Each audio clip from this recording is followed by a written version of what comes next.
Today is another follow-up episode with Eileen Nauman, so be sure to listen back on episodes 252 and 256 as these episodes build upon another, with more episodes being released in the coming weeks. Eileen is a worldwide lecturer and pioneer on a broad range of topics including homeopathy, medical astrology, metaphysics, and shamanism, and you can find the books she's written on all of these topics by visiting Amazon.com and searching for Eileen Nauman. She is also a New York Times best-selling author under the pen name Lindsay McKenna, having written more than 225 novels translated into 33 languages and selling over 23 million copies worldwide.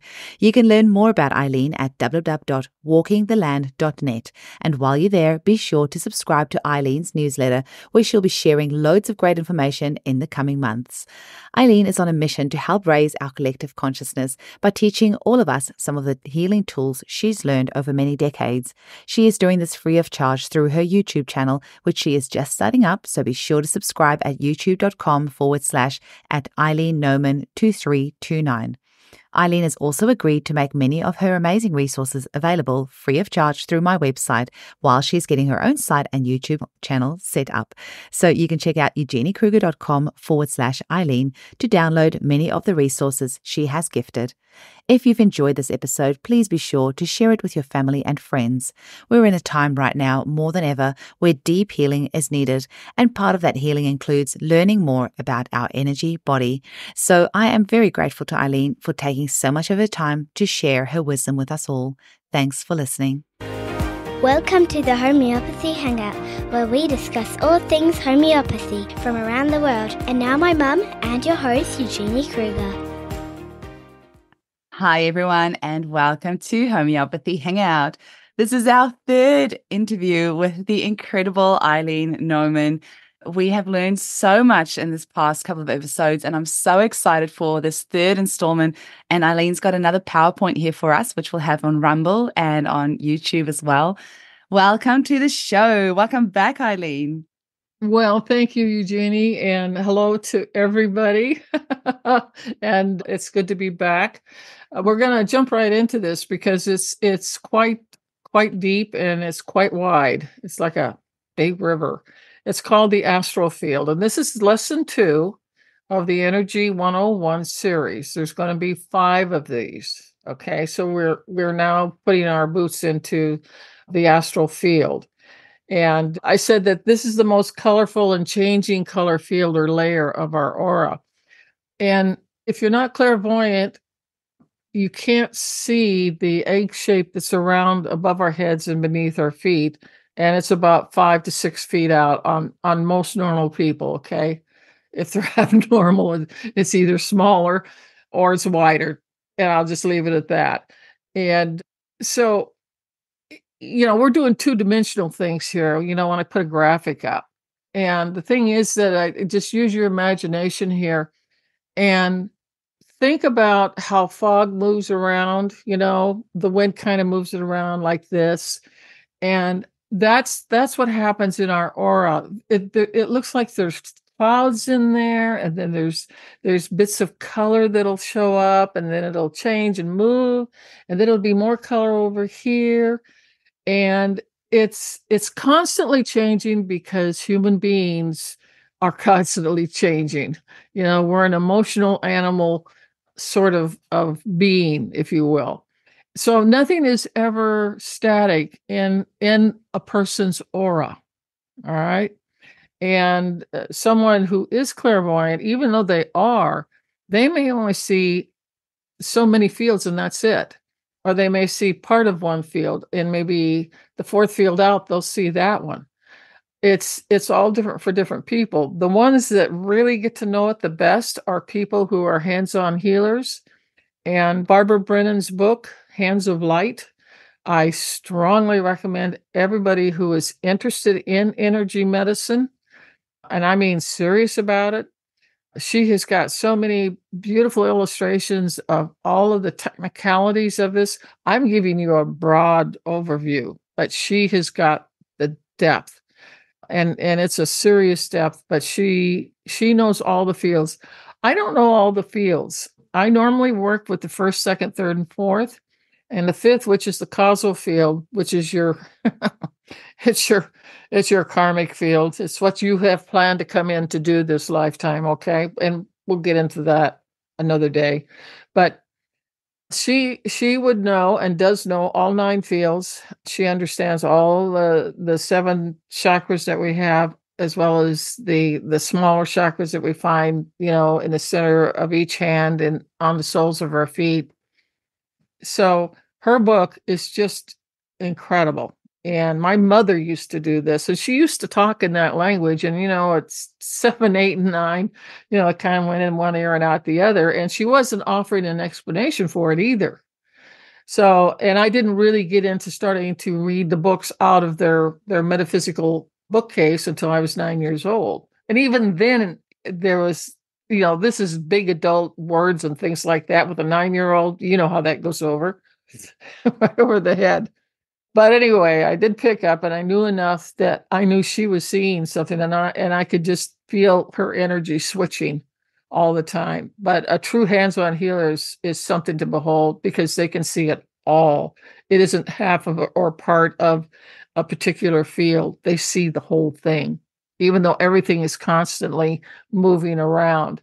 And in from the equator north, everything with us always goes clockwise.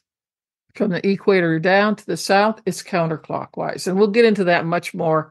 But her book is fabulous. And I don't mind telling everybody about it, because there's just nobody that has created a manual like she has of show and tell.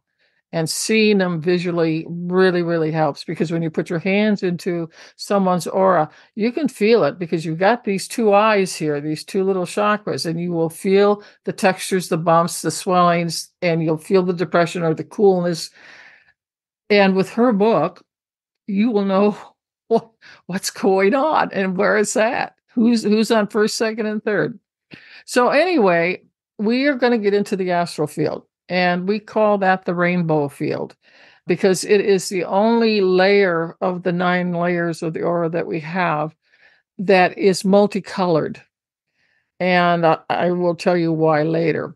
And I said, you're not going to be able to see the astral field with your 2 eyes. You will see it with your brow chakra, but that has to come with time. Most people just don't blow open and see everything. That doesn't happen that way usually. And the most important thing you want to remember about the astral field, besides it being the peacock feather field, because both Eugenie and her manager are wearing peacock earrings tonight. Yeah. And I think that is totally coincidence. I just have to say, totally coincidence. We both turned up on Zoom today with our peacock earrings that I've just made us from Amy's peacock's feathers. Yes, the creeping Jesus. Yes.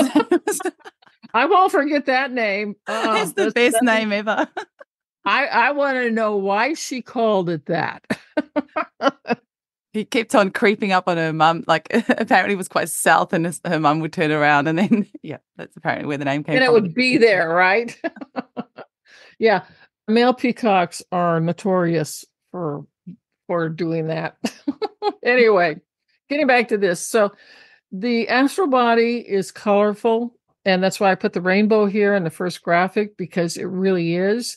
If someone is sick, the colors are faded. If someone is going through a lot of stress, it will also fade.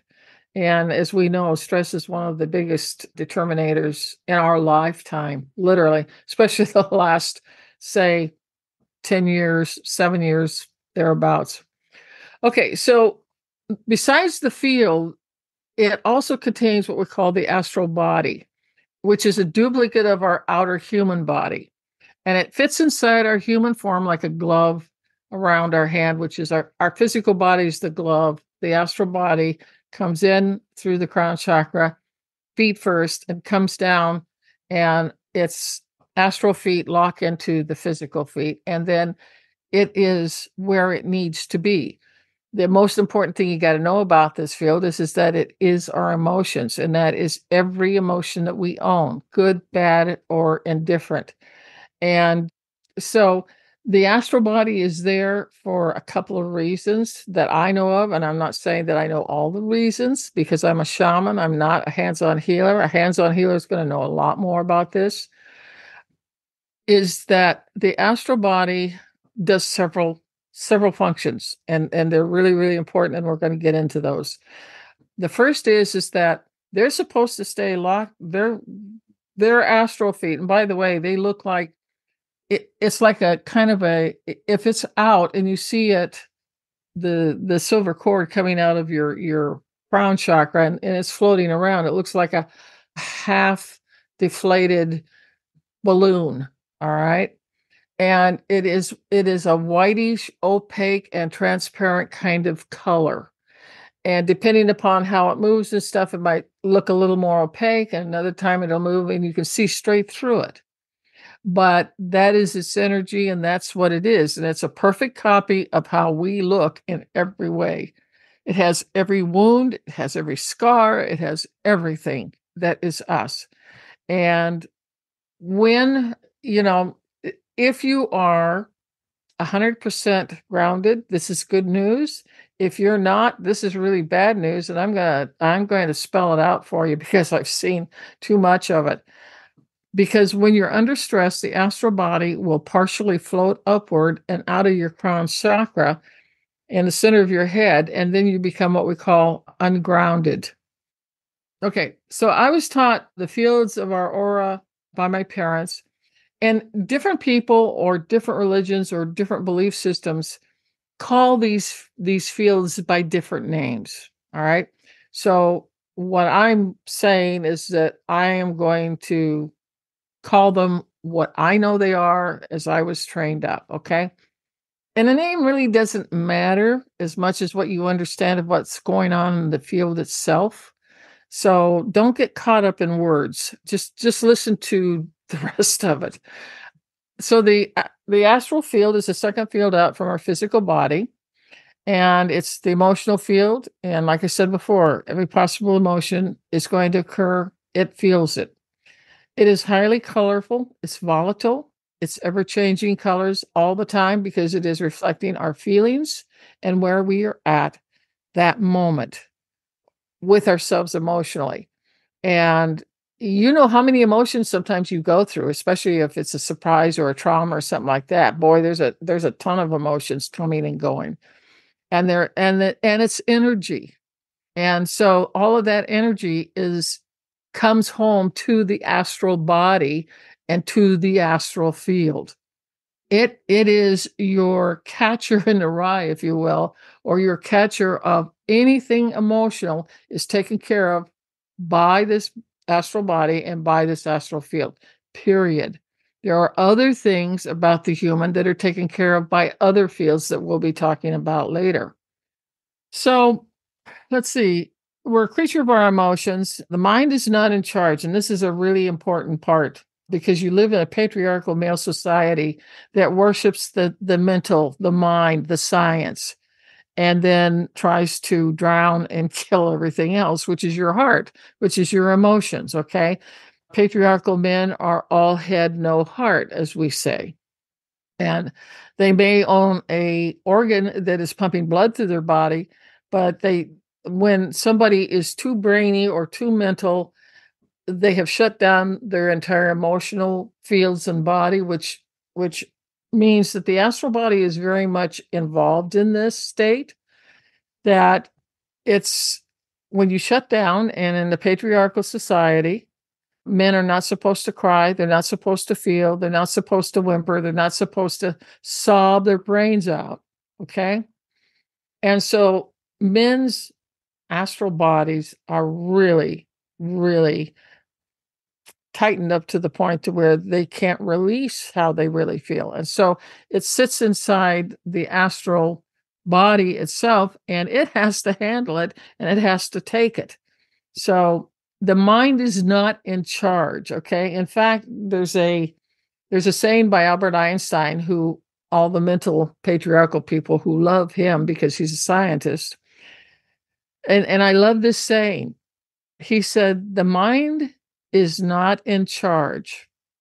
And he says, in fact, it is called the servant. to the heart, which is our gift. I love that. And Einstein is right. If we don't work and run and live through our hearts, we're in big trouble. And we are in big trouble now. We've seen what the mind can do. Look at all the industrialization. Look at all the AI. Look at all the gadgets. But where's the heart? We got people starving to death. We have people that are dying because they don't have a blanket and they're freezing to death out on the streets. We have people that don't have any homes and they're living out of their cars. That's not heart, that's mind. So I want to make a really strong distinction here between that, because we have to have compassion, we have to have gentleness, we have to have nurturing, we have to have kindness. And, the whole thing is called, there's a big word for it, it's called agape, AGAPE. It's a Greek word, which means a universal love of everything. Okay? And that's the heart. And that's where we want to stay and work to stay. And if we do not allow our everyday mind to control all of us, as it does now, sadly, I said it is our heart, our gift, that is about our emotions. And I said women are right brain dominant, which is where all of the psychic tools and gears and knowing and intuition is at. Men are left brain, and it's mental, and it's for the grocery list, or to get the oil in the car, okay, or to change a tire, or to figure out how to draw a blueprint to make a skyscraper. That's the left brain. That's it. Everything else is over here, and it's woman dominant. It's female.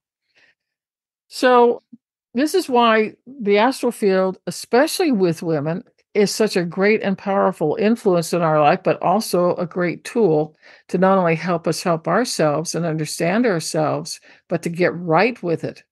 Because most people aren't right with their astral body. Most people, 75% of them, you can see the head and the neck of the astral body out floating around above their heads. Because, and we're going to get into that here very quickly, why that happens. So I said rainbows are beautiful, but on any given hour of any day, we might hit a quote unquote brick wall of negative emotions for a variety of reasons. And I said, when this happens, the clean, bright, clear, transparent colors may turn grayish looking, or they're faded looking colors, or if it's really an intense negative emotion like fear, it can turn very dark and muddy looking. And you may not even see colors. You may see just muddy, brownish, black color instead. You ever see that, somebody is in the hurt locker big time, and wherever it's at, you're looking at a particular chakra. And so you know automatically how to approach this person, because that's the chakra that's involved. We'll get more into that later, but this is how we use this, okay?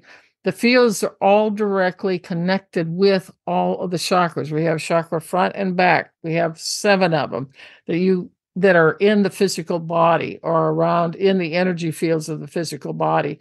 We have 8 and 9 above our head that you cannot see unless you're clairvoyant.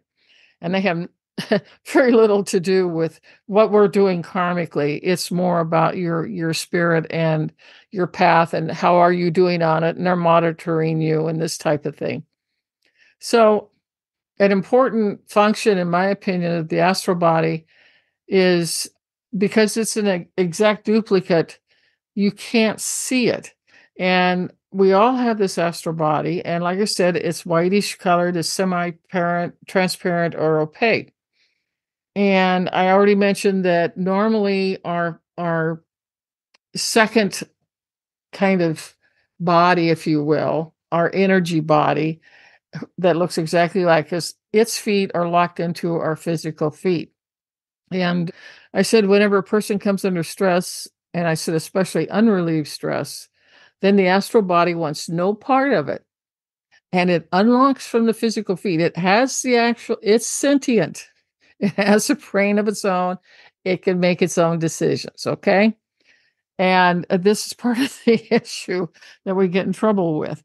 But anyway, if the emotions are too intense for too long, it's going to escape because it is getting hit with them too. It isn't only your physical body and your physical heart that's getting hit. It's also energetically taking the worst part of it because it's the energy that has to be kind of strained through the astral body. And that's its whole job, is working with our emotions, working them through. It's sort of like a strainer, and with the energy and bringing in the chakra, which is going to be your sacral or navel chakra. It's the chakra that's just below your belly button.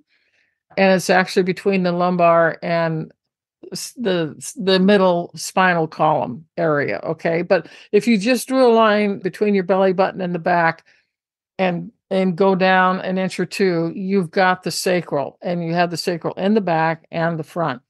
So its job is just to relieve some of the intensity of the emotions that you are feeling physically in every way. And that's what it's there for. But if it gets too hot in the kitchen, it'll leave. And if you are ungrounded, it's going to escape sooner rather than later. If you're grounded, it's going to stay with you. And as long as you're grounded, it will not escape. It will face the fire with you. And this is the biggest thing about how stress is handled with people. So I don't want that one. Excuse me. Seems like we're going backwards. Uranus is going to be going direct tomorrow. So we're going to have some burbles, some ups and downs tonight. Expect the unexpected. We'll still get the information out to you. It may be interesting how we do it, but we'll get there. Anyway, you can see that there's a half, literally a huge balloon that is being deflated. Okay. And I said, I've lost count on how many people have 1/4 to 1/2 of their astral body dangling out like a half-filled balloon, hanging out of the top of their head, moving sluggishly around, and is seeking relief from the intense emotions that you are in. They just want to get out of town for a while and get away from the stress, because it's so overwhelming to them and they can't process it fast enough. And so it builds up in them. And energy has expressions, and energies do affect our physical body, our organs, our endocrine system. Every system in our body is affected by this. So we want a really good, solid, loyal astral body who's going to be in the trenches with us and take the hit, and then we'll both start to process it. But here's what the problem is. If you don't want to process it because it's too painful, guess what you do? We just go, it's back there. I may know about it, but I'm not going to think about it, and I'm not going to do anything about it. That's called suppression. Well, repression is when something happens to you, usually when you're young, or if it is super traumatic or shocking, it will go directly to your subconscious. It bypasses your conscious mind, goes directly here to the subconscious. And you don't even know it's there. But I can guarantee you that your astral body knows, because it keeps trying to get out, because whatever the trauma or the shock was so horrible, so deadly to this person. Now, and we need to kind of look at the word deadly here, okay? If I picked up a rattlesnake and showed it to you, and that person was deathly afraid of snakes, that would be deadly to them. That would be such a shock to their entire emotional system. It would be unbelievable, okay? Now, if somebody puts a gun in my face, that's a shock to me, okay? I'm 4 alarm sirens. I'm there, I'm focused, and I'm going, well, I guess it's my day to leave.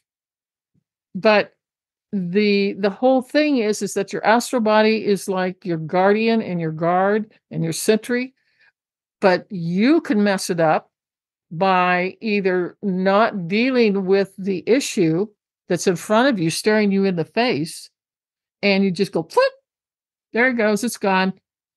I don't have to worry about it.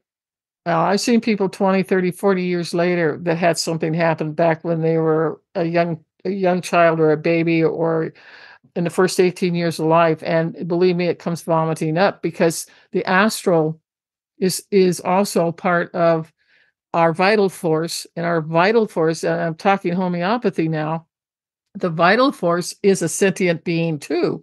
And it goes, if we leave this really terrible emotional bomb that this person's holding on to, they're going to die early. They're going to die from it because they're not processing it, because it's poisonous and it's toxic to my emotional system.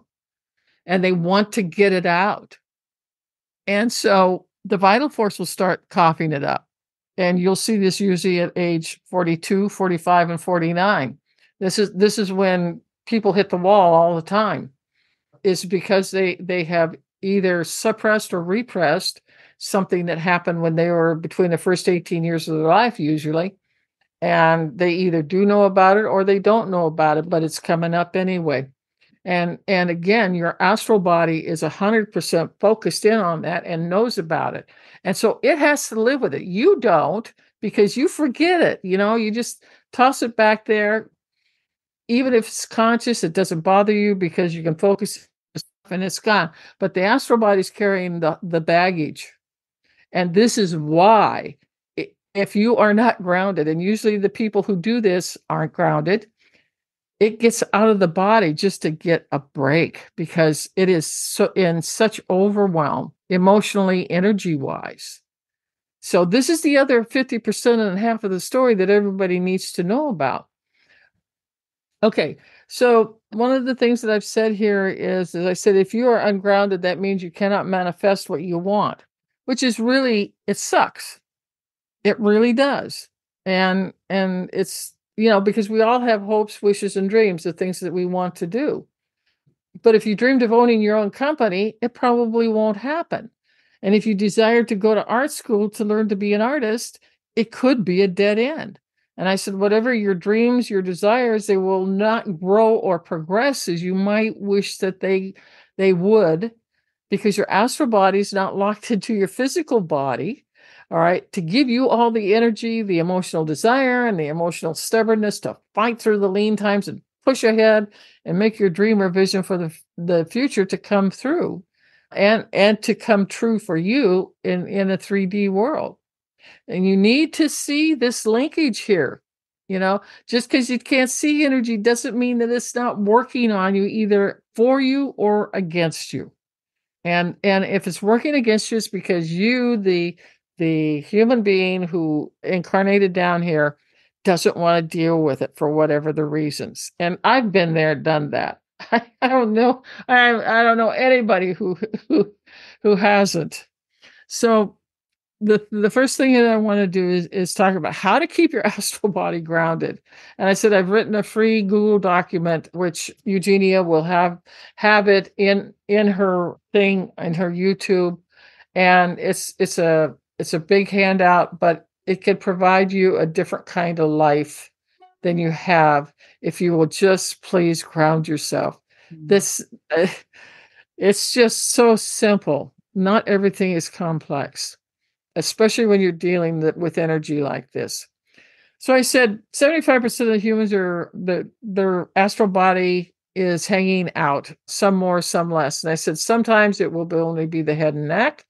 Other times it might be the waist and chest.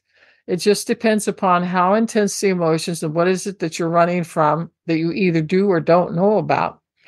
And I said other times when we carry long-term stress, the astral remains out as much as it can. And I said, you remain ungrounded as a consequence. And I said, you are no longer in charge of your emotions like you would want to be, because the astral now is making the decisions for you and you don't even know it. Okay. But when you start learning how to ground yourself and the astral wants to leave, when it's leaving, then you are going to go ahead and do that same technique again and draw it back in. You're the boss. The astral body is not. Okay.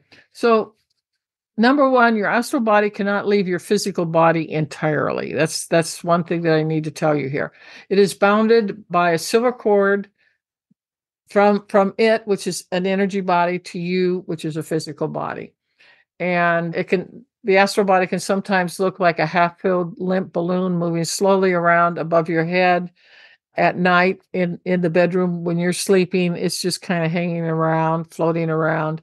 It's bound by a silver cord, and you can actually see the silver cord coming out of the crown chakra because it's attached to the astral and to your physical body. I said, because your astral body is out floating around to avoid the emotional feelings and suffering, the stress, and this is during the day, by the way, we're not talking at night, we're talking day now. You are dealing with, and what it's doing is slowly damaging your physical body. Now, where is it? If it's astral issues, it's going to be abdominal issues because that's where the navel chakra is located. And for women, it is the reproductive system, also the small and large intestines. For the man, it is the prostate, as well as the abdominal area as well. So what I say is stress is a killer over a long period of time. It shortens your life. And I said, without your astral body being inside where it belongs, it is taking needed energy away from your physical body that you desperately need in order to help you carry the stress loads, all right, that you have to handle because it's not handling it. This is really crucial, and it's really critical to everything that you understand this. And I said, it's taking needed energy away from your physical body that you desperately need in order to help you carry the stress loads you must handle. And I said, you won't sleep well at night. You will feel tired getting up, or fatigue will hit you around 3 p.m. daily, and you want to simply take a nap. And I said, sleep, by the way, regenerates us, and you receive healing energy as a result. And you can see all the stress here. I know all of you are very well know a whole bunch about it. And I said, the astral body supports and helps protect you from stress. I said, it is supposed to work on reducing the stress for you. If it's up and out of you, then the stress is harder to handle and deal with, and it can't be minimized because now you're carrying the full load. You're doing 50% of the astral's work that it should be doing. So I said, most people, and you can tell who this has happened to. I mean, I've got a list on this. They become short-tempered. They're irritable. They're prickly. They get angry. And I mean, they get angry like that. They even turn, especially males, turn into dangerous rageaholics. Your patience is thin and worn, and you won't be able to be as calm, cool, and collected. You may cry more often if you're a woman. I know the society says men can't cry, but, the goddess gave everybody some tear ducts in her eyes, and men have got them too. So they've just got to get over that hurdle and start crying and letting it go. That is so healthy for them. If they would do that, they wouldn't have the prostate problems they got. So figure that one out, guys. No prostate problems. Hey, let the tears roll. The more, the merrier. Depression is a major sign that your astral body is out of alignment with your physical body.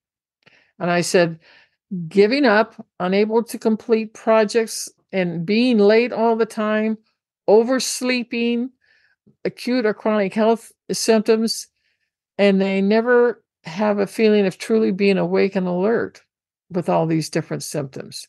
These are all key astral bodies out of you, and it needs to come back in. The fail-safe on this is so simple. It's doing the grounding technique that is going to be with this lesson. And if people would just do that, and every time the astral wants to come out, you'll feel it unlock from your feet.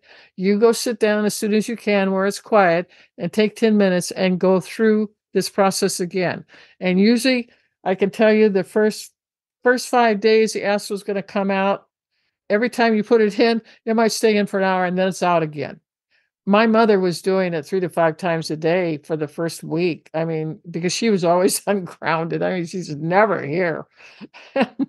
And so she was really bitching a lot about it. I don't like this. This just feels awful. My feet feel really, really heavy. I don't like this. My mother was a Scorpio with the moon in Leo, and believe me, you can't talk them into anything, but you can sure hear how they feel about it because they're going to let you know about it. But eventually, she figured it out. And what she did notice is that when the astral was locked into her feet, she felt better. She had more energy and she slept better at night. I mean, oh my God, this woman hasn't slept well for decades. So, and probably there's people out there who are just like that at any age. They just can't sleep. So I said, if these signs and symptoms of the energy drain that the astral body is placing on you, because it's not doing its job, okay, this stress can turn malignant and you may end up with a chronic issue that requires medical attention, and or you cannot work or do the job you did before. The job is going to suffer. Everything's going to suffer as a result of this. I said, your brain will not fire on all cylinders, and you'll find yourself being forgetful. You can't remember where you put something, or losing the keys. They were here a minute ago. Where are they?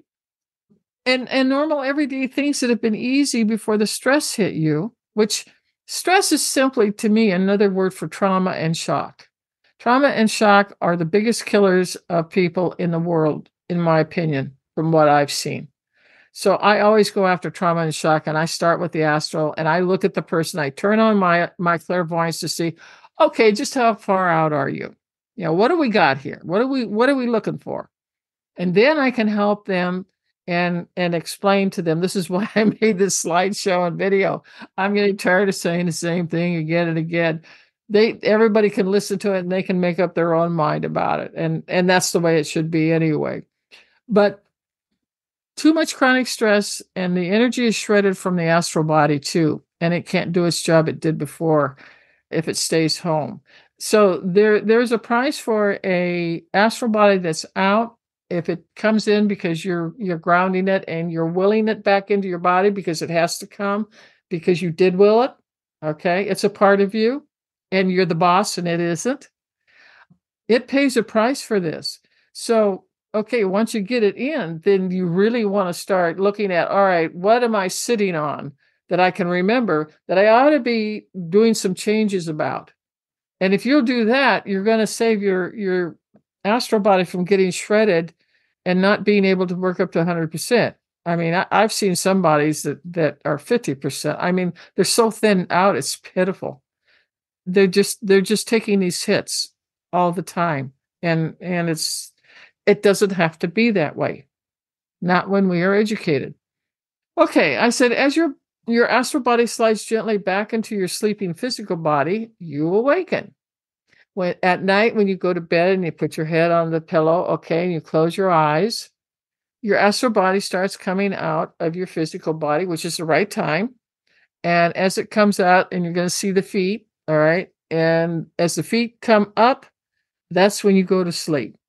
You automatically go to sleep. Now, interesting. There may be a noise or something, or maybe the dog barks. Our dog sleeps in the bedroom with us, and she snores something horrible. She wakes me up in the middle of the night. And it's like, oh my God, the room's shaking because she's snoring. I've never seen a dog like that in my life. Anyway, I said, if you wake up like in the middle of the night, or you're suddenly brought to sudden consciousness, okay, your eyes snap open, it's because you heard something, or you had a dream, or you had a nightmare, or there was something that was out of place. And when you wake up like that, some people, I would say 50% of the people that I've seen have had this particular, I don't know, experience, for lack of a better word. They are paralyzed and they can't move. And it's a very, very traumatic, terrorizing sensation to that experience. And about 50% of my people that I've worked with over the last 50 years have had that issue. That and flying. They love the flying dreams. Those are astral. You're actually there. It's a lucid dream. They call it a lucid dream here in science. But actually, you're in an astral dream and all six senses are on, and you can smell, taste, hear, everything. And all the colors are even more vivid because you're in the fourth dimension, you're not in the third. But you don't know that because your physical body's asleep, but your astral's having a hell of a good time. Okay. And you're there consciously to be with it and to experience it, which is phenomenal. I mean, it's phenomenal. And I just think about this. I mean, I've had some people go take off and they go to another universe or another galaxy, or they go to their favorite star system or star. It isn't always here in our 3D world. But if you have that, it's much better than being paralyzed. Now, I said many people have had this happen to them, and I want to reassure them that it will stop the instant that the astral body comes 100% completely back into your physical form. So since I'm hoping that you will remember the, grounding technique. You just need to lay there, and even if you can't move, your brain's still moving. You can visualize it and bring the astral in. And as soon as those feet come down here, you're going to start to be able to wiggle your toes and wiggle your fingers. And the more it comes in, the more that you're going to get back to just normal. It doesn't hurt anything. It just scares the living hell out of you is all. Okay. But that's what it is. So, all right. So I said some people dream or lucid dream, and we just talked about this. And that is also another reason why they might snap back, because in a lucid dream, they're astral traveling. And believe me, when they come back, it's like a jet coming in the room. It's like, bam, like this. And that shocks you awake. That shocks the conscious physical body awake. And that's when you can become paralyzed for a moment. And then as soon as your astral's back in, then you're fully functional. So it's temporary. I said, okay, physical feet, that takes care of that one. I don't have to say anything more about it. All right. So I said, when you're first trying to ground a reluctant or stubborn astral body who does not want to obey you because of the stress, you may feel them unlock from your feet once you visualize the grounding technique. And I said, and away they go. I said, when you get a chance, go find a quiet, undisturbed place and visualize and ground your astral body back into your physical body. And it's my will, not your will. It's thy will be done.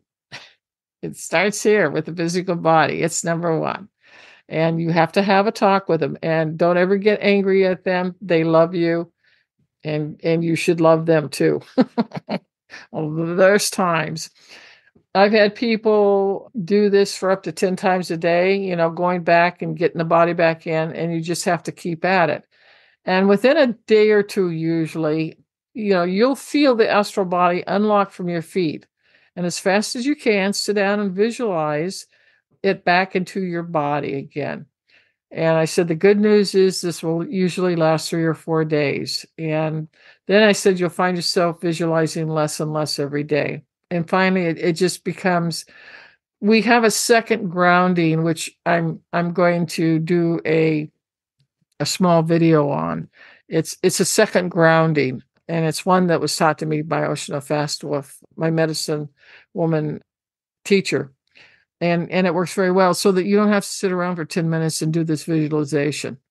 But once it's in and it stays in, you don't have to do it anymore. But if it starts coming out again, then you do have to do something about it. Okay? It's like having a recalcitrant 5-year-old child that thinks it knows best. Okay? And your mom. That's it. And that's just the way it goes. It's like that on every plane. So let's move on to, okay. Over time and patience, you're sticking to it. Your astral body will remain locked in during the waking hours as it should. And I said, look at it this way. Every night, once it leaves and you sleep, it has usually 8 to 12 hours of freedom, okay, from your physical form. Now, that's like a vacation to them, okay? They get it every night. It doesn't get to do it during the day, however, just because it's throwing a hissy fit for some reason. And I said, you are the boss. I've got that in big caps. Don't ever forget that. It is not. So be firm, provide boundaries, and eventually the astral body will wave the white flag of surrender and do the right thing and remain in the body while you're awake. And I said, there are times when the astral body will shoot out of the body, and this is where it gets serious. but it's because of trauma and shock. I said, remember, it's part of your emotional body. So when you get upset, it gets upset. It feels it, just like you do. And I said, most of the time it will come halfway or 3/4 of the way out, but never fully leave your physical body. And I said, depending upon how shaken or whatever the shock was, then I said, you may or may not get a chance to visualize anything at all and get it back inside of you. It's important to get it back inside as soon as you can. I said, instead, order it back fully into your body, and it should immediately come back to you. If you happen to fall off, okay, here's some examples. If you happen to fall off a ladder, or you're in a car accident, or you slip on an icy sidewalk, or you hit the ground really hard, that is a shock to the entire body. Seen or not by anyone else doesn't matter. And I said, once the astral is retrained to stay in rather than go out, it will usually move back into place and lock in after that kind of a shock. So I said, there are good reasons, even life or death reasons, to retrain your astral to do what you want, not what it wants or thinks it needs or wants. I said, if it is in your body, here's a really important thing. I used to be an EMT, so I've taken a lot of blood pressure things to people, as well as oximeters and so on and so forth. If it is in your body, your blood pressure will not do what we call dumping. And what dumping of a blood pressure is that, usually the average for an adult is 120/80, thereabouts. It changes a little as you get older, and it changes a little when you're younger, but we'll just take the adult at 120/80. If you get a shock or a trauma, that's why one of the first things that an EMT does at an accident scene, or if they're called to a house, is they're going to slap that blood pressure on you, cuff on you, and find out where is the systole and distal readings at, the high and the low. And if the shock is bad enough, you literally can lose 40 points. You can go from 120/80, and it could go down to 40, and it could go down to maybe 100 or maybe 90. That's really, really bad.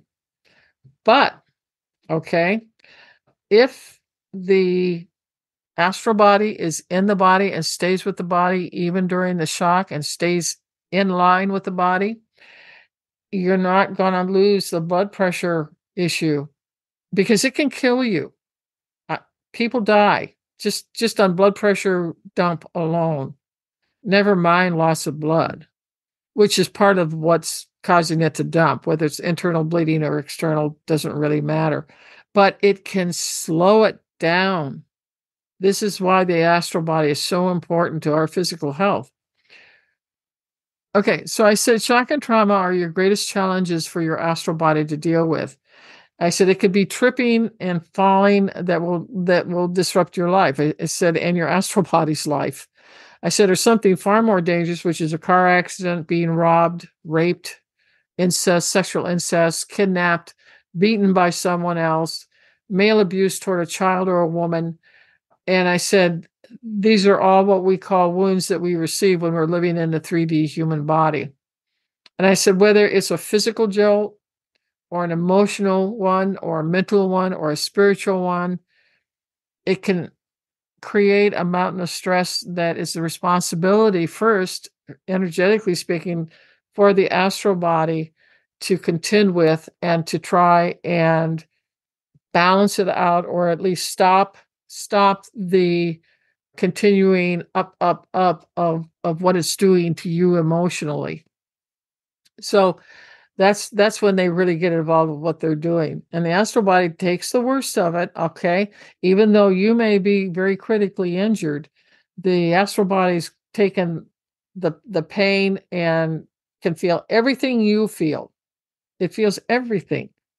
And I said, although I know from personal experience, I feel like I'm taking the brunt of the emotions, as a human being, we have no idea how it is beating up the astral field and the astral body. But I said, let's feel our way through this. I said, emotions are energy. The astral body is composed entirely of energy.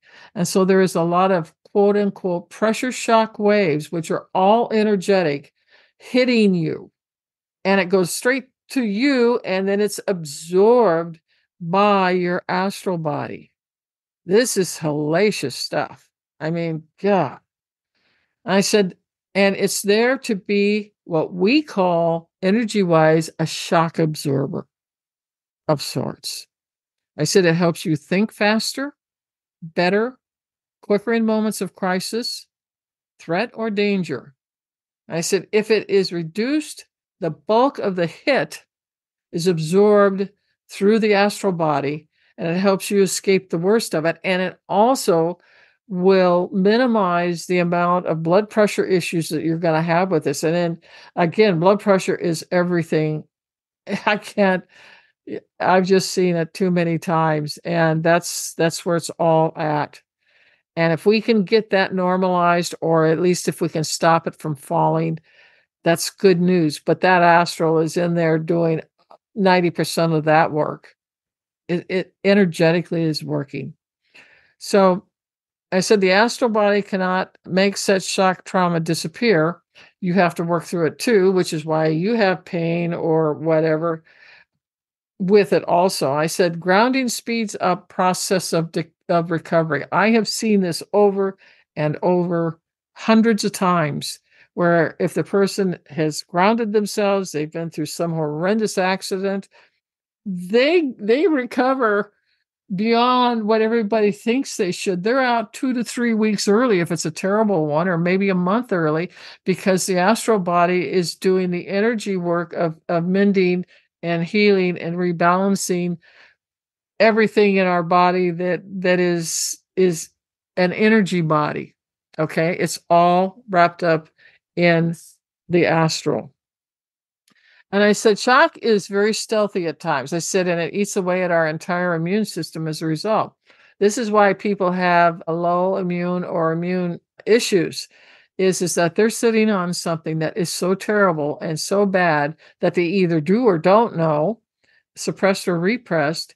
And the next thing that it goes after, if we're not willing to work with our issues, our wounds, it's going to go and it's going to take on the body and start destroying the body. And the first system, we have lots of systems. We have the cardio system, we have the renal system, we got the reproductive system.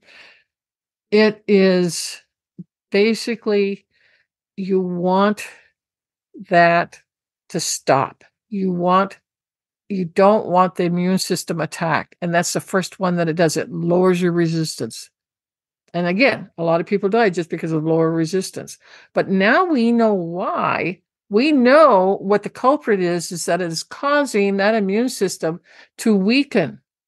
It is shock, it's trauma, and you've got to start digging for it. And boy, people don't want you to go there, let me tell you. I get clients all the time. I got one right now that doesn't believe a word that I've said to her about it, but you can tell just by her body language and the way her voice has changed that she damn well knows what she's sitting on. But she, it's like, not going there. Okay, that's your choice, but I gave you the chance to know what's going on. And now it's in your field, it's in your decision. And that's the way it should be. I can educate, but I can't force a change on another human being. So not being able to, for instance, let's talk about the stealthy shock here. Let's say you're not able to pay your bills. Now, I know that for a fact. I've gone through it. I've been there, done that. It's an awful trauma, but it's a slow moving. It's like watching a building starting to fall, and it's just falling inches a day as it goes down. Okay. It's not like clunk. Slow shock is just incremental, but every day it's eating at you. And if you can't pay your bills, you've got worry, you have anxiety, you have panic, your survival action, reaction hits you. I mean, there was one time when I was so poor, I had $200 left on me because my aunt loaned it to me, bless her heart. And I drove to Pittsburgh, Pennsylvania, And I had just enough money left to buy an unfurnished single bedroom apartment.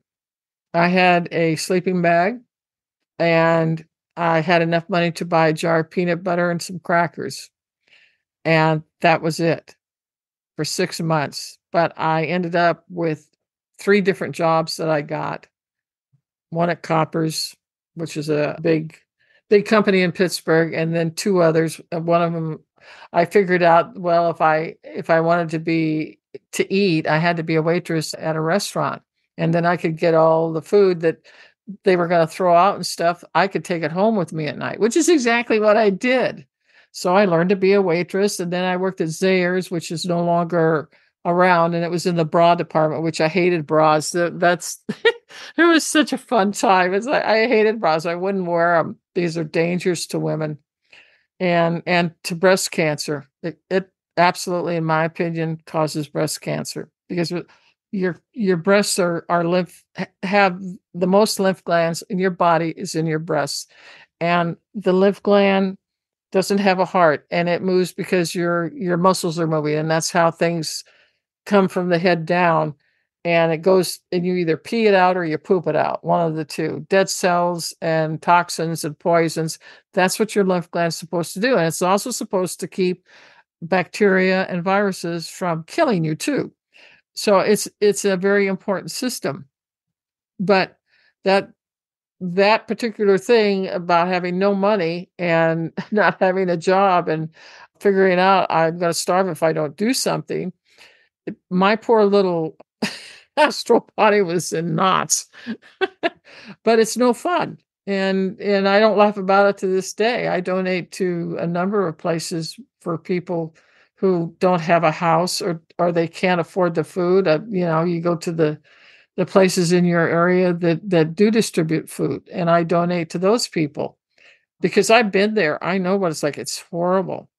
But the astral body will more than likely stay where it's supposed to, all right? And it might start sneaking out during the day to relieve itself of the intense ongoing energy pain.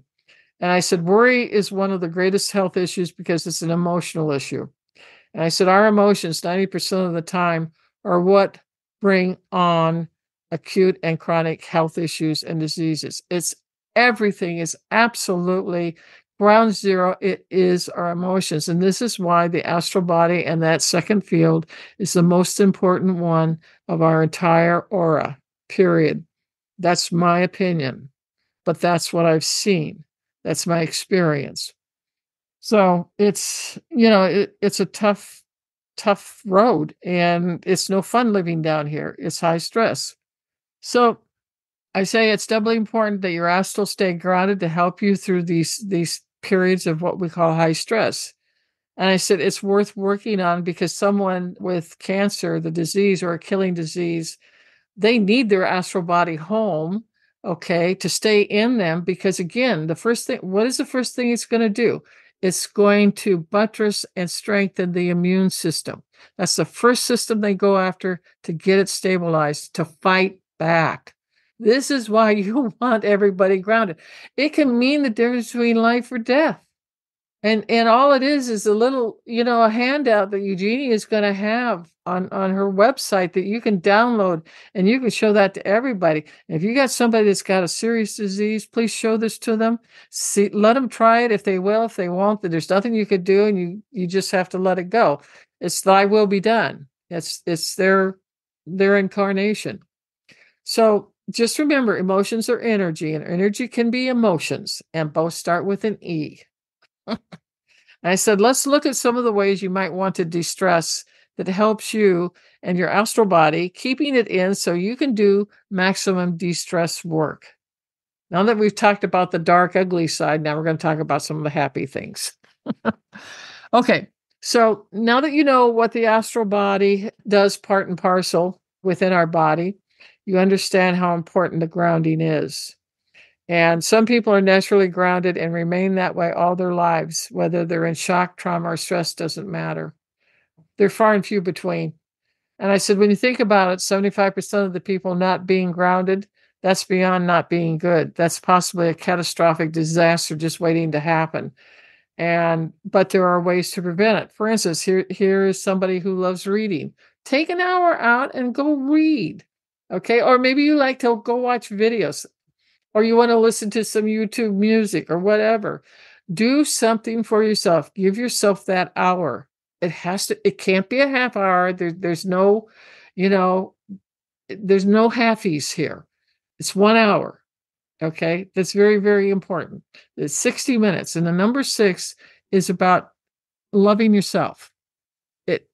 6 is the family, but you're a family too. And you have a part of you that is sentient, your astral body, that you have to take care of, to keep it there and talk to it and let it help you, because it can do a lot of things. And here's somebody else who, is sitting on a hill, and she's got her backpack and got a thermos there, and she's probably having hot chocolate and watching the sunrise.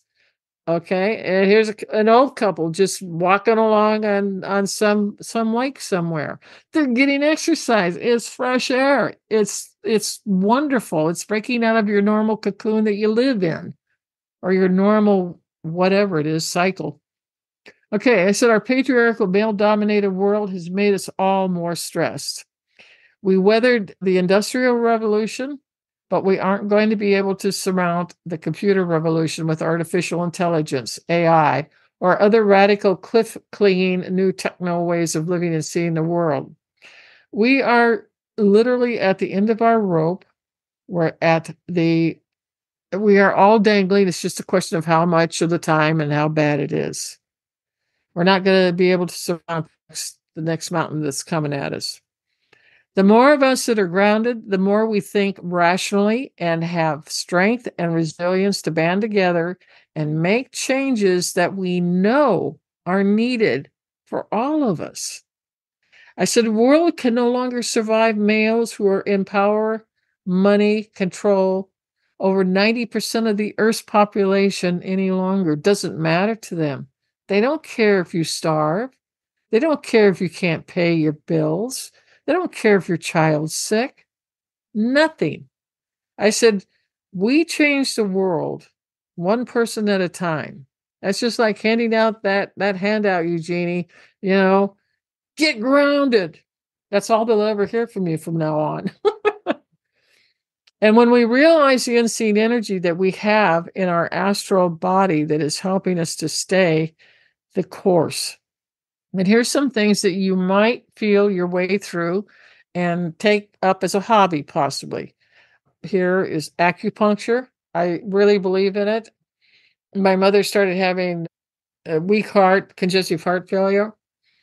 And at the time, we lived down at Oak Creek. And I had heard of this fabulous acupuncture guy in Sedona, Arizona, which was 8 miles north of us. And I called him up and I talked to him, and he knew I was an EMT, and he had a strong medical background himself. He actually trained in China, which is fabulous. Okay. And I told him about her chronic condition. And he said, there's a lot of good things we can do for her. He says, why don't you bring her in and we'll try. That man gave my mother 10 more years just with acupuncture. And she had a better life. She no longer had the fatigue. She slept well at night, and it was incredible for her. So acupuncture, again, is an energy medicine. Okay.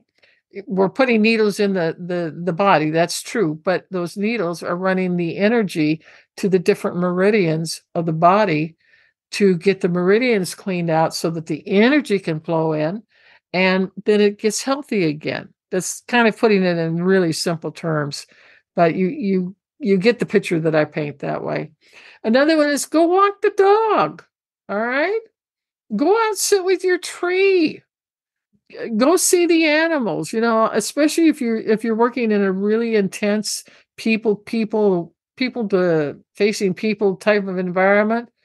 That can really wear you out, because the people that you're seeing, particularly in your homeopathic, are ill, or they're not feeling well. And so, they unconsciously know that they don't have the energy. And so they start sucking off everybody that works there. If you're grounded, they can't do it. they can't do it. Your astral body just sets that up and goes, no, out. You're not taking any energy, gasoline, out of this particular person. Okay. But again, it goes back to grounding. But walk your dog, hold your kitty cat, whatever. Also go to spas if you can afford it. And one of my favorites is I love the warm stones on my spinal column. That just soothes me out, and you need to find what works for you, okay? But I thought I would put that in because I love rocks.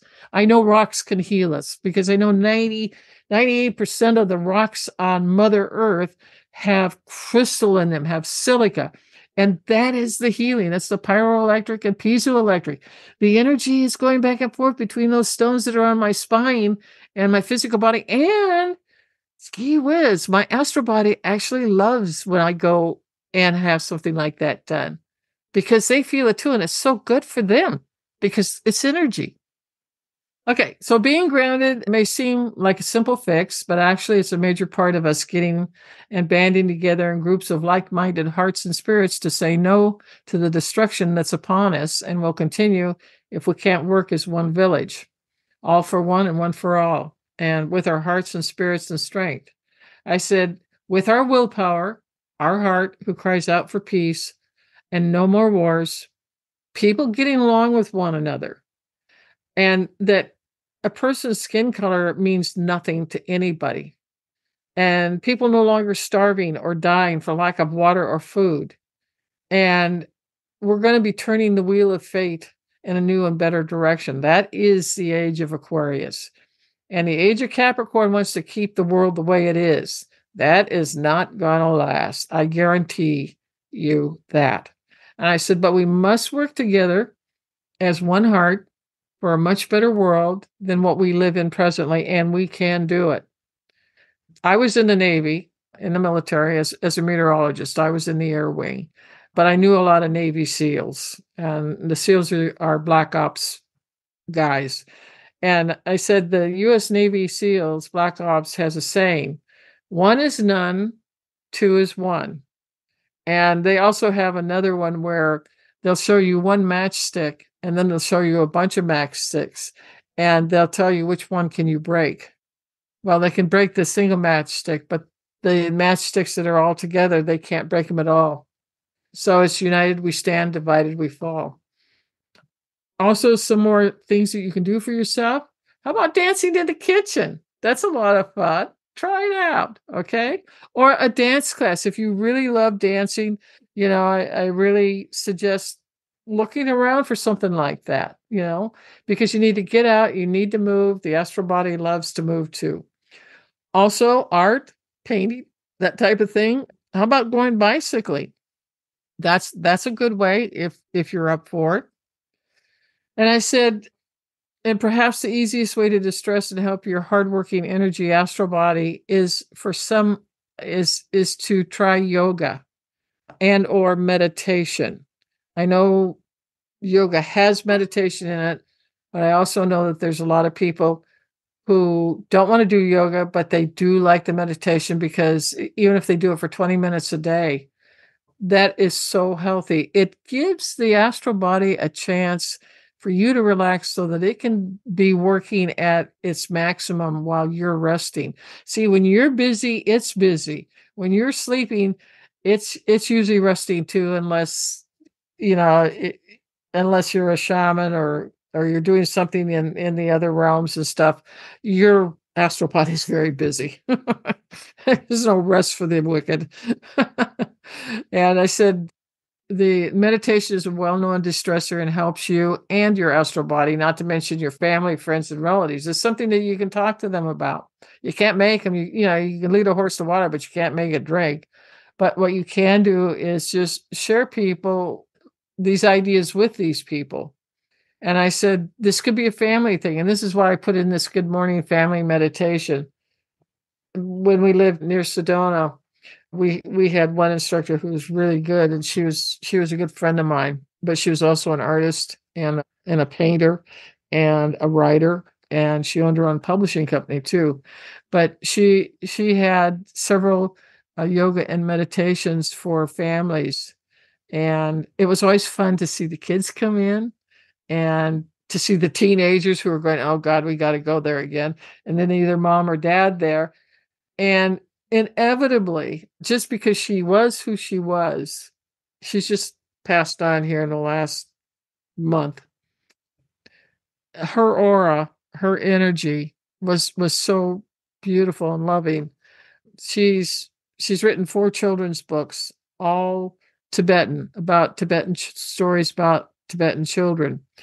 And 3 of them are published, and the Dalai Lama signed those first 3 books that came out. And she was very close to Buddhism and to the Dalai Lama. And to have that happen, I thought was just unbelievable. It just blew me away. But her 4th book is coming out. She finished it 2 weeks before she passed. And I'm going to be getting copies, thank goodness. And she's left such a treasure of loving energy, which is what we're all working toward anyway in our own ways. But she really, really made a difference. So this family meditation is a really great idea. And I saw a lot of kids change, because I used to go up once a week and do an early one, because I had to work all day, and I'd be there with the kids and the families, and it was fun to watch. The little babies, oh my God, they were so cute. They'd be crying when they came in. As soon as they came into her yoga place, they would stop and they would start looking around, and you knew that they were wide open and that they could see clairvoyantly, and they could see the spirits that were around them. It was just, and they would see the colors of the auras of the people too, and you'd see them looking at you that way. And so it was a really great experience. So I said to kind of end this, being grounded every morning means everything to the quality of the day that's in front of you. And I said, you're in charge, and to be all that you can be. And that is the end of the talk for today, Eugenia. Questions, comments? Yeah, that was beautiful, Eileen. Thank you so much. And I know you kind of mentioned, in our first talk about the astral body, it's so important that it's grounded, but I don't think it's possible to overemphasize it, because this really is so important. We need to bring this message home and, really drill it into people, the importance of all of this. This is going to sound a little bit silly, but I'm trying to figure out the astral body and the soul. Like, how's that different? Because I know I asked you last time about, say, something like a big shock or a fright, and the astral body will leave. And I guess that's where you'll see people with like numbed emotions, or like kind of blunt, because their astral body is not in their physical body. But then we can use a remedy like opium to kind of get them back in. But is that the soul that you're getting back in, or the astral body that you're getting in? Okay. But anyway, I can see you've already got the answer, so I'll stop waffling now. No, that's fine. There's a, I don't know, it's a step-by-step kind of thing that I'm going to tell you. First of all, we all have a soul. All right. It was created by the god or goddess, whoever you believe in. All right. Souls are still being created by the goddess, because she's a woman. She has a uterus. She can birth a soul. A man can't. So as far as I'm concerned, it's the goddess, but that's my personal belief system. Okay. Put that aside. Once your soul is created, okay, then it begins a cycle of learning, okay? And different souls are birthed at different places. It doesn't necessarily mean it was in this solar system. It doesn't even mean it was in our galaxy. It could have been another galaxy or a constellation, okay? A star in a particular constellation where you were born, okay? Or it could be in any number of other universes, different dimensions. I mean, you could go crazy thinking about this, but we have all been birthed somewhere, from somewhere, okay? And we call that our home. That's your soul home, right? And you have a pair of what I call star parents. I guess you call them parents if you want. The star parents are the ones that raise the new baby soul up to a certain point, and then they're ready to start in a new track of learning, and they will choose a place where they want to learn, and they have to be old enough. They have to be about 18. I mean, we're talking linear time here, and there is no linear time out there whatsoever. When they're old enough to go to school, we'll just put it like that, they are going to go, and their teachers and their chief guide, which someday we'll talk about the chief guide, because this is really important too. It's as important as the astral is. The chief guide is outside of us in 4D, and the astral is inside of us in 4D, even though we're in 3D. If that makes sense. You can see how quickly you can get messed up in this. Anyway, let's say the soul came from the star Sirius, was birthed there and grew up, and the star parents are talking to the soul and saying, and they might lay out a bunch of things and show it to her or him about where they would like to go to start their training as a soul, so that they don't know anything. They're literally a new soul is like a baby that's just been born. Literally, their slate is blank, just like a child that's been birthed. And over time, in a human example here, that child maybe at 3 or 4, the parents are reading to it, or maybe going to a little school or something like that, maybe kindergarten at age 6, and then we go at age 7 and into 12 years of schooling. The young soul, what you need to know is if they choose the earth here in 3D, they're allowed to do that. There's 2 things about this place. First of all, it's for type A souls who are in a hurry and want to get through this, to go out and choose their path that they want to really be on. Okay. This is like going through, your freshman and your sophomore years. You get the English and you get the math, and you get all these things that you really don't want, because you want to learn geology, which is going to be in your junior and your senior years. Okay. If you're in college, and then they kind of go through the same thing everywhere. It's a very common thing. There are differences, but I'm not going to get into those. But let's say the soul decides that it wants to come to Earth, because the souls who come down here really want to take on a lot of learning, and usually more than they can bite and chew off. Okay. And the planners and the teachers that are with them are instructing the soul, okay, if you do this, then this is going to take so much time, and you may not have the time you need to go through it completely. You may only do half of it. Well, then you have to have another incarnation where you would go into another lifetime to finish off that piece of the training for that subject. Okay. But the thing is that when they go into an incarnation, when they actually go into, if they want to be a rock, if they want to be a tree, if they want to be a honeybee, whatever, it's all open to them. All right. But a little piece of the soul goes with the spirit that is created for that incarnation. And that piece of the soul that is embedded in the spirit has an invisible cable back to the soul itself, which is staying in the other dimensions. The soul is not coming into 3D. A piece of that soul is coming into 3D. And that piece of the soul is there like a tape recorder, okay, to hear, see, feel everything that goes on. And it sends it back to the soul. The soul then gives it to the teachers and the instructors. Every soul has a team, okay? Has a team of very old souls who know what they're doing. They're specially trained. They're specialists in this, that, and the other thing. And so all this information is being fed back from this incarnation. And that little piece of soul is embedded into the spirit. And the spirit is in the human body. And the astral is within the human body. All right. So you have many layers of things that are going on, energetically speaking. Okay. Does that answer your question? Because once that person decides to pass on and leave the body, all right, the human body and the spirit is eventually going to, after a certain amount of time of lifting off and going to the other side, it's going to dissolve and dissipate.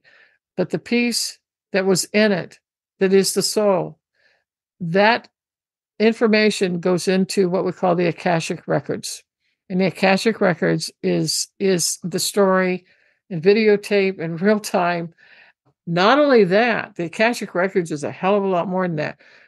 You go in there and you start looking at your life, guess what? You're getting all the emotions and the thoughts and everybody who was in that lifetime who had some kind of contact or connection to you. You're not only meeting them again, but you're feeling them. You're feeling all of them. It is a circumference kind of thing that goes around in the Akashic records, because the reason why you come into a 3D incarnation is to learn something you didn't know before. And this is a world, this is a planet who said, I'll volunteer to be the kindergarten for young souls, okay? I can't think of a worse thing to do, frankly. I mean, there's far better places to go when you have, learned. It might take you hundreds of lifetimes. It could take you 1,000 lifetimes here on Earth. And some souls, okay, will decide that they don't want to be down here anymore. So the next time they plan, they want to go over here into this other dimension, this other planet, or whatever it is that happens to be over there that they want training on. Okay. There's a little piece of the soul that would go into the spirit of that. And then it would go over there. It would send everything back. And then there would be another Akashic record being made for that soul. Okay. And that's how the soul learns, is through making mistakes. Okay, you learn not to chop somebody's head off. But if it didn't occur to you that it's going to hurt them and you've destroyed them, and how is it affecting their family? And you don't have any response to it or anything, except that, well, you did it, but you didn't know it was wrong.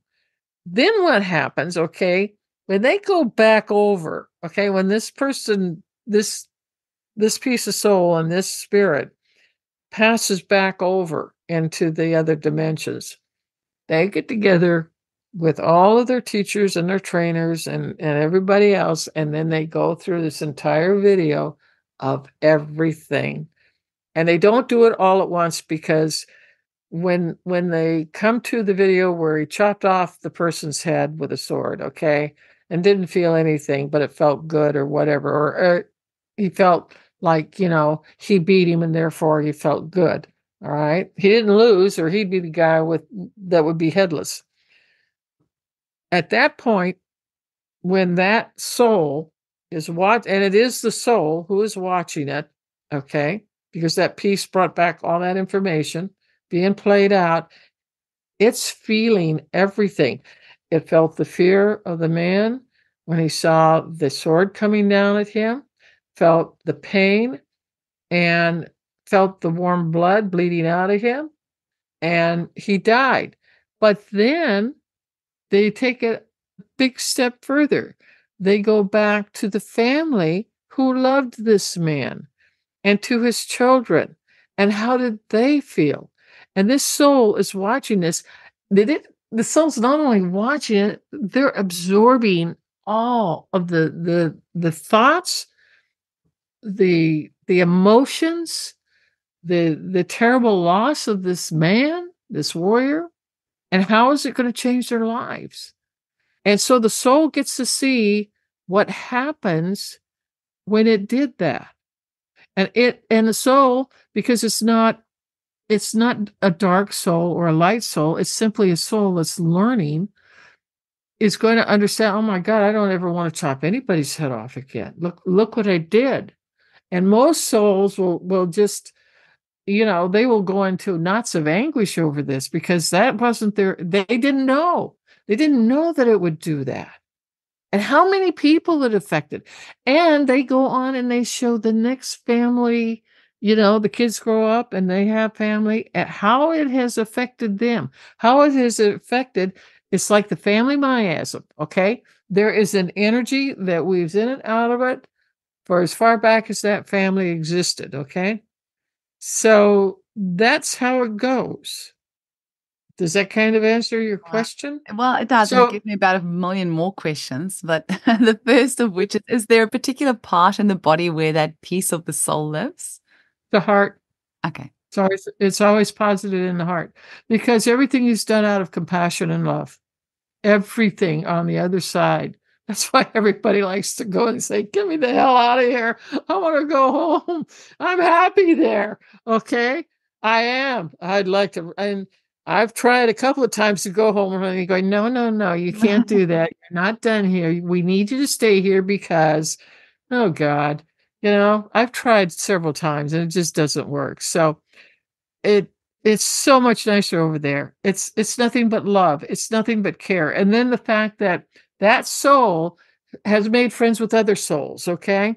And different souls draw each other and they become like a little village or a group that gets together. Not all of them go into the same lifetime at the same time, but there are some who are wanting a similar thing that they want to learn, and they happen to be between lives. They'll get so that they'll talk to their instructors and teachers of, well, why couldn't I come in and be with her or him, and we could do something together. Maybe I'll be the husband and that'll be the wife, or maybe I'll be the best friend, or maybe I'll be the neighbor next door, or maybe I will have been a school buddy going through junior high or something like that, or to walk into the life to help him at a certain point. Okay, this is how it goes. And when they go back over after they're done with that incarnation, then they sit and they talk about it, and they will look at the movie, for lack of a better word, that has all of the feelings with it. They'll be looking at it together if they were together, and they talk to one another. And usually these groups can be very big, they can be very small and intimate. It just depends what the focus is of that soul, because souls are just like people. They're all different. They all have different things that are important to them that they want to, some have really high curiosity, so they're always doing things that feed that in them. They're all different. They're not automatons, they're not robots. They are all different.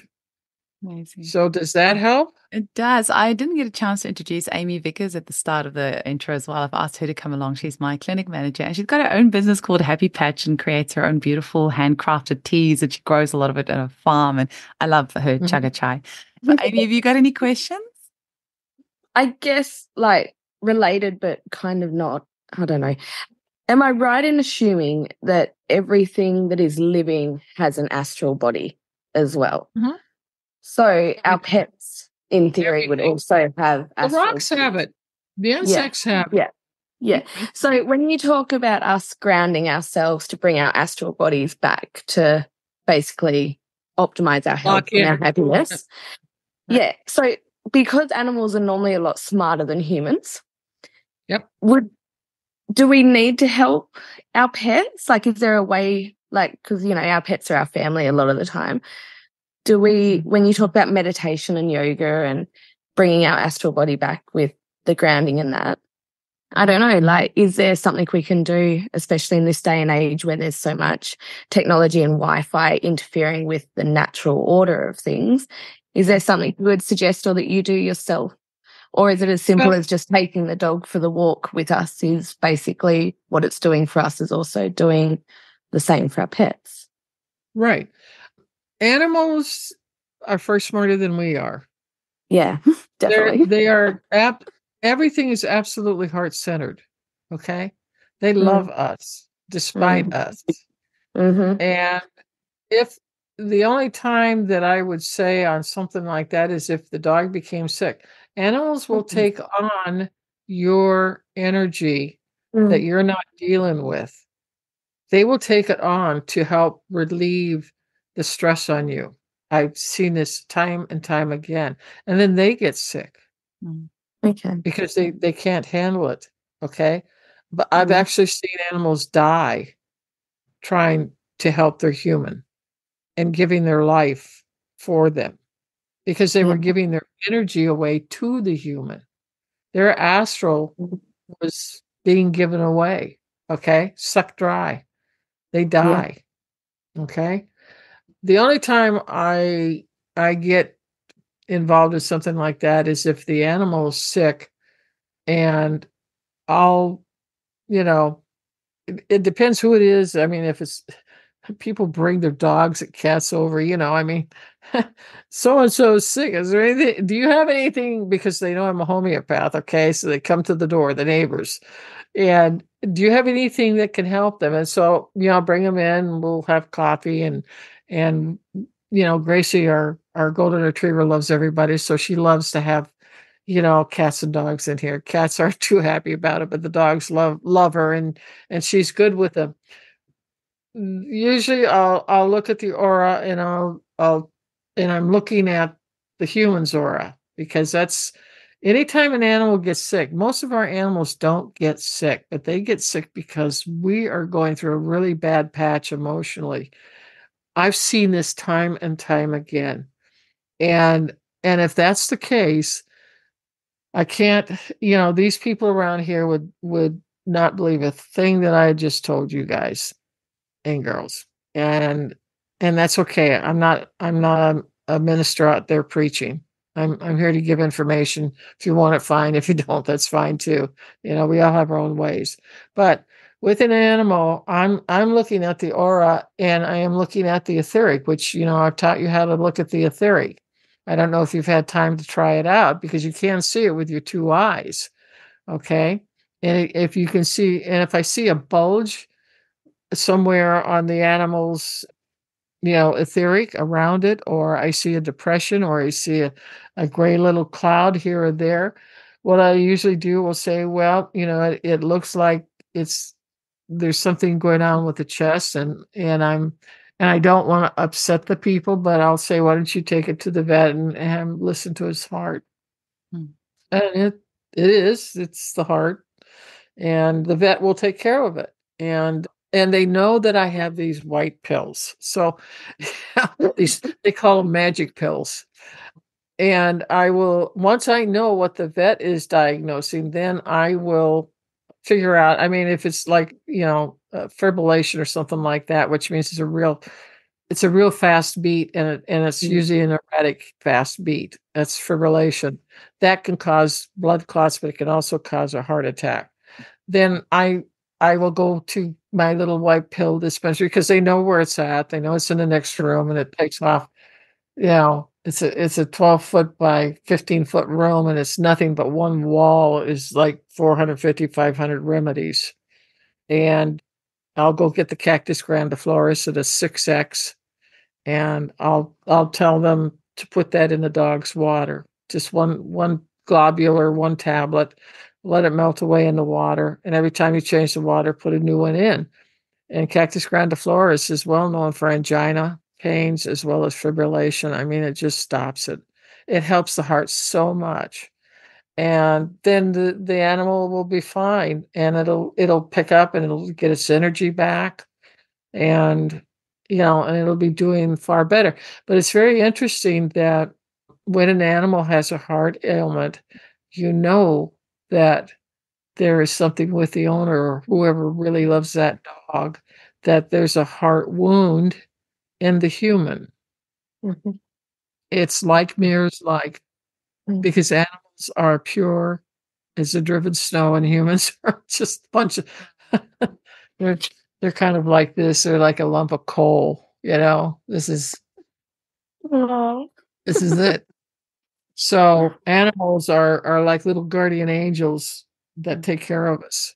But whatever they end up with, there's usually something that is being mirrored in the human. What they're doing is they're taking it on to help their human live. Yeah. Okay. That's what they're doing. And it's an energy thing that they're working on, level that they're working on. So, do you have a dog? I do. I do. Yeah. Tell me about her. She's actually laying right beside me. She's very healthy. She was born in April last year, so she's not even a year old. Oh, she's We a had pup. we had a beautiful Kelpie cross border collie before that actually was born 2 days after my first child was born. So her and my first child grew up side by side, and she slept under the basket of my pram with my first child and then my second child. And from then on, every time I parked my pram outside to hang out washing or that, she was under the pram of whatever child was under there, because I had 4. So she just every child, that was her job. And she was gorgeous. Unfortunately, she got diabetes probably 2.5 years ago, 2 years ago. Took us a while to get another dog. Yeah. She was How was she? 12? when Okay, she passed away. 12 to 14, they're pretty old. Yeah, she'd done her job. Yeah. So now we've got Willow, and she's gorgeous. Yeah. She's been a great dog too. Yeah. Good. So far. That's good. Yeah. Does that answer your question? It does. So I guess in a nutshell, to heal our dogs, we make sure we heal ourselves first, basically. Right, because the dog we're healthy. Well, the animal is simply mirroring where you're at or what you're working on or what you're trying to work on. And they're trying to work with you to work on it, to open it up. It's like an abscess. You got to pop it and let it drain. Yeah. Okay. So that's where we're all at. We're all in this thing together. I mean, there is nobody that's perfect, and it hasn't happened to them because it has. I have 77 years. I got lots of stories about the imperfections of the human being. So, but there's energy things we can do to help ourselves and them too. What was your question, Eugenie? Eileen, it's a little bit of a pet peeve of mine, but things kind of clicked into place when you were talking about the astral body leaving when we're sleeping, because it's obviously taking on all our emotions. So actually the astral body leaving our body and being held there by the string, that's actually getting a chance to rest and recuperate. And then when we wake up, it's coming back into our physical body. And if we're grounded, then it's drawing the energy from Mother Earth, and it's then able to nourish us. And it just brought it home to me again about the importance of sleep, which you mentioned as well. And one of my really big pet peeves is our kids these days that are just not getting enough sleep. And my kids are always on my case because, my son, until he was about 10 years old, was still going to bed at 7:30. And he's like, all my friends are going to bed at 9 o'clock. I'm like, I don't care. I'm not parenting all your friends. I'm parenting you. And we're just at the end of an almost 2-month school holiday here in Australia, where all of the kiddies, even my kiddies, but they're still going to bed at 9. They're not going to bed later than that, because sleep is so important. But you've just made me realize it's not just, because when we're sleeping, that's laying those foundations of the memories and things that we've created during the day, and we're processing all those skills that we've learned during the day. But you've just given me another reason to keep on harping on about how important sleep is, especially in children, because our astral bodies are getting a chance to actually rest and recuperate, so that when gut does come back, it can actually give us more energy. So just for all my clients that are listening right now, there will be more sleep lectures coming your way soon. Yeah, you can blame me now. Yeah, it's all Eileen's The heat will be off you, Eugenie. But it's so important. I'd say 80% of the clients who come and see me for behavioral issues with their children, if they just reduce the screen time and they increase the child's sleep, obviously diet would be the next thing, but I would almost say sleep is even more important, because so many of these kids simply go to bed. Yeah. It's actually health is actually so simple, isn't it? It's actually so simple. It is. When you start putting the building blocks together to make, this is the foundation. I've said this from the beginning. This 5-lesson series is to build a foundation of understanding that we're dealing with energy. Now, long after I'm gone, they're finally going to find that I'm right and they were stupid and didn't listen. Okay. But it's not that I'm right. It's that metaphysics is right. And the people who use it, and I know quite a few who are doing great work very quietly. And that's what you have to do, because this whole society and this world has been taught that if you can't see it, it doesn't exist. Oh my God, whoever coined that ought to be shot. Seriously. And you're only living 50% lives. Now I'm teaching you how to start living 100% life. Mm. This is all it. It's the building blocks. It's the etheric, understanding how that works. And then the astral, which is key. It's just the key to the whole thing. Because our emotions run us, and that is ground zero. And if we can get right with that sooner rather than later, then we can begin to blossom in different ways within our capacity in this lifetime and this personality to do more things with it to help others. I mean, this is a service path type of thing. I'm on a service path. Okay. That's what a shaman does. And I've been doing it for as long as I can remember. So, and I like it, and it helps people, and that makes me feel good. That's what a service path is. You do goodness because it's going to help somebody who's in a lot of stress. Mm. And here we go again with stress. It's always stress. And the thing is that when the astral's out at night, it's also getting its healing. And sometimes it'll go into the fourth dimension, and it will go to, there's many, many different places of different types of healing that they do. And if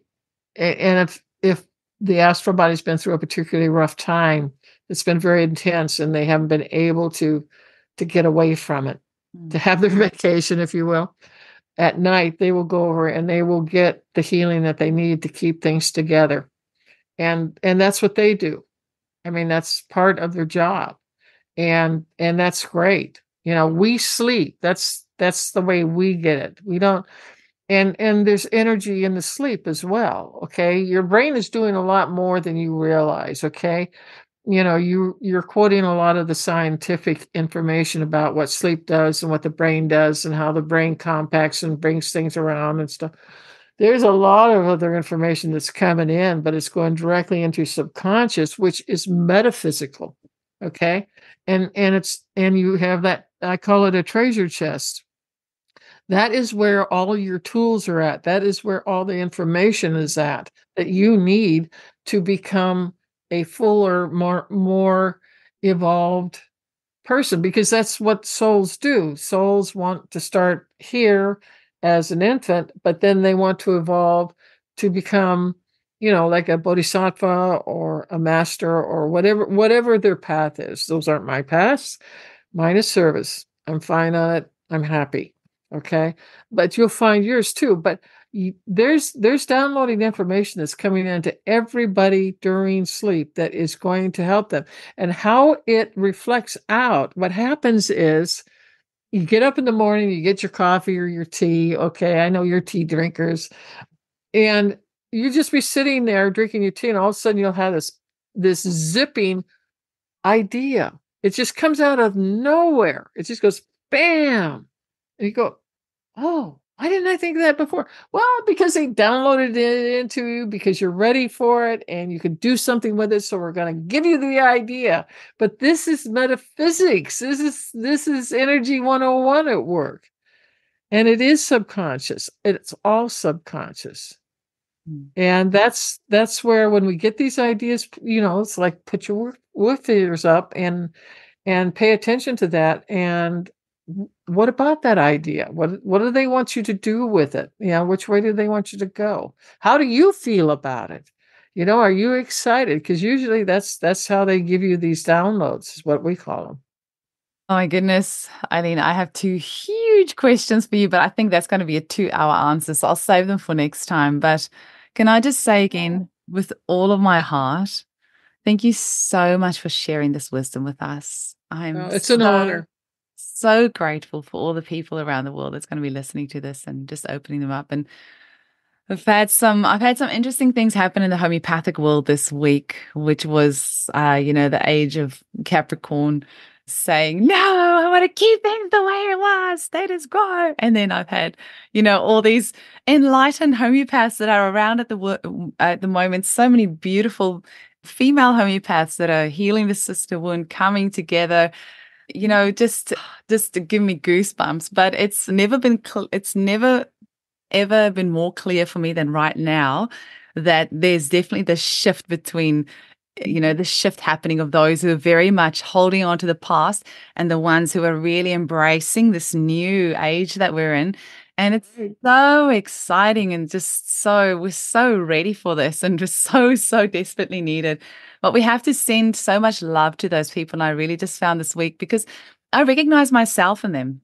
I recognize myself wanting to pull other people down, wanting to keep things the way it was, staying in that sort of scarcity mentality of, oh, there's not enough, we have to bring these other people down. I've been there too. And so I recognize that. And so I sent them so much love, because anyway, that was a roundabout way of saying this information that you are giving us now is going to help more of these people expand their minds and come into this new age, so we can all, work together. Well, I think I agree with you up to a point. I know the people you're talking about, okay? They're like Mount Everest, and they're never going to change.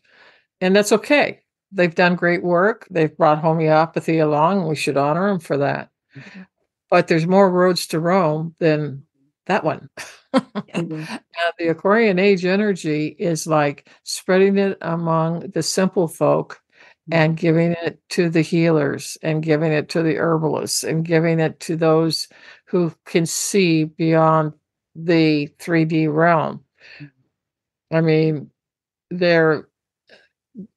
we have a huge group who's doing that now in homeopathy. And I mean, it's huge, and they're doing great work, and they're doing magical things. I mean, I know them, and I'm aware of what they're doing. I'm not doing it because my job is different than theirs, and that's fine. But yeah, it just is what it is. And like you said, sending them love and kindness, and thanking them for everything that they have developed and shared and given to the world. See, they did that. Now, why don't they let us do that? See, this is what I don't understand. It's like, there's a disconnect there. Okay. And it's called ego. Homeopathy it struck me again this week after all this stuff that's happened, that homeopathy is the ultimate in abundance mentality, because all of us earn our living off the work of somebody else, Hahnemann.